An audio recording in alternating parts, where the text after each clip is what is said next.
సంగ్రామానికి సర్వం సిద్ధమైంది. 3 విడతల నామినేషన్లు పూర్తవగా తొలి విడత ప్రచార ప్రక్రియ నిన్నటితో ముగిసింది.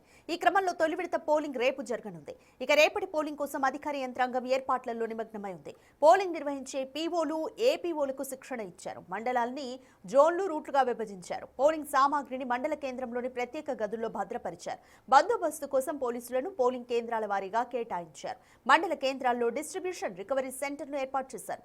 నేటి ఉదయం నుంచి పోలింగ్ సామాగ్రిని ఉద్యోగులను గ్రామ పంచాయతీలకు తరలించనున్నారు.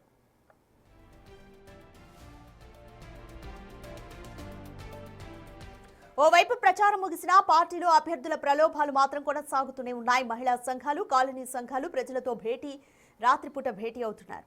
తమకే ఓటు వేయాలని అభ్యర్థిస్తున్నారు. గెలిస్తే చేయాల్సిన పనులపైన హామీలు ఇస్తున్నారు. కొన్ని ప్రాంతాల్లో సాయంత్రం అయితే ఓటర్లను మద్యంలో ముంచెత్తుతున్నారు. ప్రత్యేకంగా ఎంపిక చేసిన వారిని తమ అనుచరుల ఇళ్లకు పంపించి దావతులు ఇస్తున్నారు.